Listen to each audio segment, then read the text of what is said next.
अभी कुछ ही दिन पहले अखबारों में छपी तस्वीरों ने लोगों को हिलाकर रख दिया था।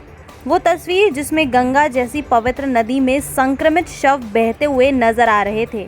ये कोई नई बात नहीं है। आध्यात्मिक किताबों में भी ये बात दर्ज की गई है कि शवों को गंगा यमुना में बहाया जाता रहा है। पवित्र नदियों में शव बहाने की परंपरा बहुत पुरानी है। ये हाल तब है जब शवों के दाह संस्कार की जगह नहीं मिल रही तो उन्हें नदियों में बहाया जा रहा है, जिसकी वजह से पानी में भी कोरोना वायरस मिलने जैसी खबरें सामने आने लगी हैं। अब तक जो तस्वीर गंगा के लिए दहला रही थी वो तस्वीर अब नर्मदा नदी की भी नजर आ रही है। कांग्रेस नेता अरुण यादव ने ये सनसनीखेज इल्जाम लगाए हैं। अरुण यादव ने एक ट्वीट किया है। इस ट्वीट के मुताबिक नर्मदा नदी में भी संक्रमित शवों को बहाने का सिलसिला जारी हो चुका है। इतना ही नहीं, अरुण यादव का इल्जाम ये भी है कि नर्मदा नदी जिस दिशा से निकली हो, जिस किनारे से गुजरी हो, वहां पर शवों का उसमें बहाने का सिलसिला जारी है। अरुण यादव ने इस मामले में भी बीजेपी से जवाब मांगा है कि बीजेपी नेता कब तक इंतजार करेंगे इस तरह से शवों को बहाने का सिलसिला खत्म हो सके।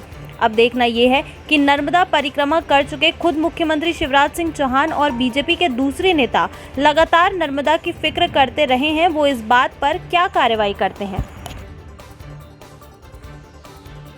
रायसेन पुलिस ने 1 माह पूर्व ग्राम बिनेका में हुई चोरी के आरोपी को गिरफ्तार करने तथा चोरी किए गए लाखों रुपए कीमती सोने चांदी के आभूषण बरामद करने में सफलता प्राप्त की है।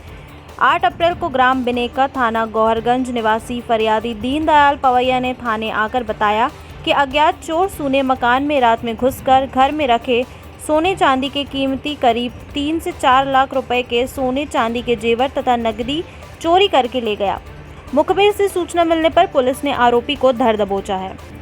ग्राम बिनेका में पिछले 8 अप्रैल को जो पवैया जी के घर में लाखों रुपए के सोने चांदी के जेवरात चोरी हो गए थे, इसमें अपने थाना गौहरगंज में FIR की गई थी और पुलिस अधीक्षक महोदय द्वारा विशेष निर्देश दिए गए थे कि इस मामले को जल्दी ट्रेस करना है, जिसके लिए टीम गठित की गई और जिसमें आप देख सकते हैं कि अच्छी सफलता प्राप्त की।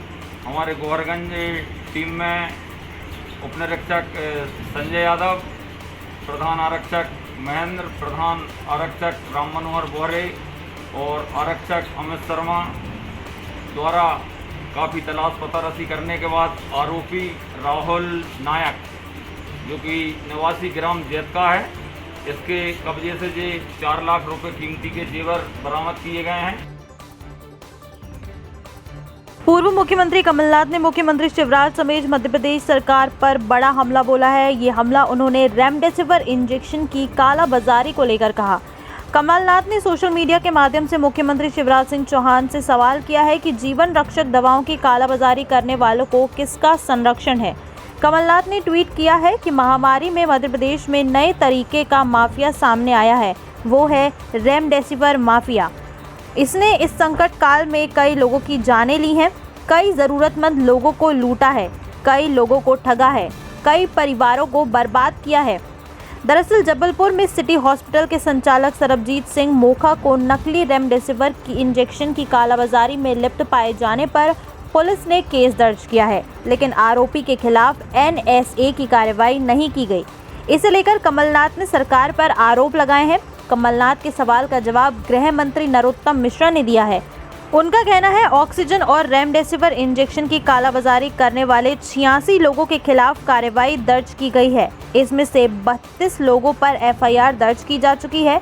उन्होंने ये भी कहा कि सरकार विचार कर रही है कि प्रदेश में नकली दवाओं का गोर धंधा करने वालों के लिए आजीवन कारावास का प्रावधान किया जाए। मध्य प्रदेश की पूर्व महिला एवं बाल विकास मंत्री इमरती देवी चुनाव हारने के बाद भी सरकारी बंगला खाली नहीं कर रही हैं। दिसंबर 2020 में बंगला खाली करने के मिले नोटिस के बावजूद वो 1.5 बीघा में फैले सरकारी बंगले से नहीं गई हैं। पूर्व मंत्री द्वारा बंगला खाली नहीं करने पर अब विपक्ष ने भी हमला बोल दिया। कांग्रेस पार्टी द्वारा इसे शिवराज का जंगल राज बताया गया। मध्य प्रदेश कांग्रेस ने सोशल मीडिया के माध्यम से ट्वीट कर पूर्व मंत्री पर हमला बोला। विपक्ष ने कहा कि सरकारी संपत्ति की लूट जारी है। चुनाव हारने के बाद भी इमरती देवी के पास सरकारी बंगला है। ज्योतिरादित्य सिंधिया के लिए कुएं में कूदने वाले अपने बयान को सार्थक करती बीजेपी नेता आज भी आलीशान सरकारी बंगले में रहती हैं। उन्होंने प्रदेश के सीएम शिवराज सिंह चौहान से पूछा कि ये बंदर बाट क्यों? उन्होंने इसे शवराज का जंगल राज बताया। पूर्व मंत्री इमरती देवी ग्वालियर के डीआरडीओ रोड स्थित माणिक विकास कॉलोनी में रहती हैं, जहां 1.5 बीघा में बने सरकारी बंगले से पूर्व मंत्री को बेदखल करना तो दूर, सरकारी अधिकारी उन्हें नोटिस देने से भी कतराते हैं। नवंबर 2020 में वो डबरा सीट पर हुए उपचुनाव में सुरेश राजे से हार गईं।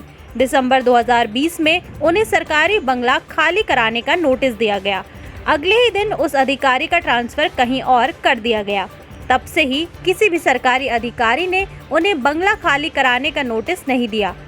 हर सरकारी बंगले का बाजार दर से अलग किराया लिया जाता है। इमरती देवी जिस बंगले में रहती हैं, उसका किराया 18,000 रुपये है। बेदखली के नोटिस के साथ ही बाजार दर से किराया लिया जाता है।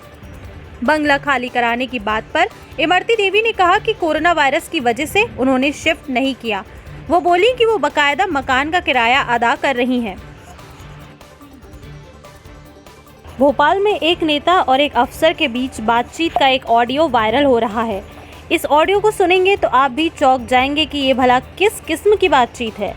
मामला कुछ यूँ है कि नवबहार सब्जी मंडी में कार्रवाई के दौरान वार्ड 19 के पूर्व पार्षद शाहवार मंसूरी ने नगर निगम के अतिक्रमण प्रभारी नासिर खान को मुसलमान होने का हवाला देकर कार्रवाई रोकने को कहा, तो नासिर खान ने भी उसे खरी खरी सुना दी।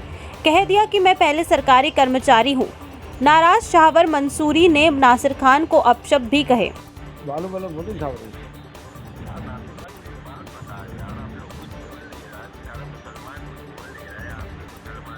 नहीं, मैं कर्मचारी हूँ सरकारी, पहले सरकारी कर्मचारी हूँ, मुसलमान तो हूँ लेकिन कर्मचारी भी हूँ मैं। सरकारी कर्मचारी है कि बेचारे इनकी दुकानें वाले लॉकडाउन तो खुली नहीं है और आपका नाम है और ये टीआई साहब से बोलिए। और मंडी तो वैसे भी यहाँ से शिफ्ट हो गई, हम और आगे तोड़ेंगे इसको। मंडी यहाँ पर, मंडी तो यहाँ से शिफ्ट हो गई है।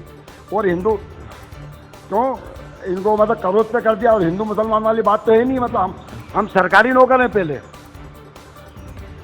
हाँ, आप तो कह रहे हो मुसलमान है, आप भी मुसलमान हो तो हाँ, इसको और तोड़ेंगे हम आगे शेड को।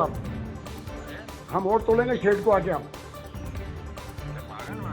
अरे आप हो पागल, कायदे में बात कर रहा मुझसे। नहीं, आप हिंदू मुसलमान की बात कर रहा हो, आप हिंदू मुसलमान की बात कर रहा हो। सरकार का आर्डर है, कमिश्नर साहब से बढ़ के होगा, कलेक्टर साहब से। आप कह रहे हो ना कि मुसलमान हो आप भी, और इसको बंद कर तोड़ लो, ये कर रहा हो तो आप तो क्या शाहबाज भाई, हमसे बात बिल्कुल देखो। हम अदब से बात करते हैं, अदब से बात करना, आगल पागल बिल्कुल मत करना, ये और कहीं करना आप ये बातें। आप हम अच्छी बात करते हैं, अच्छा ही जवाब दे रहा हम हमें। नहीं, पगले वगले नहीं हो, मैं बता रहा हूँ। अरे आप कर रहे हो हिंदू मुसलमान वाली बात, ये आपके रिकॉर्ड कर लिया है, आपकी रिकॉर्डिंग कर ली है मैंने। अरे तुम कायदे में रहना, बिल्कुल कायदे में रहना, बिल्कुल। अबे अब कायदे में बात करो आप। इस कथित ऑडियो में 2 लोगों की बातचीत साफ सुनी जा सकती है। हालांकि न्यूज़ लाइव एमपी ऐसे किसी भी ऑडियो की पुष्टि नहीं करता।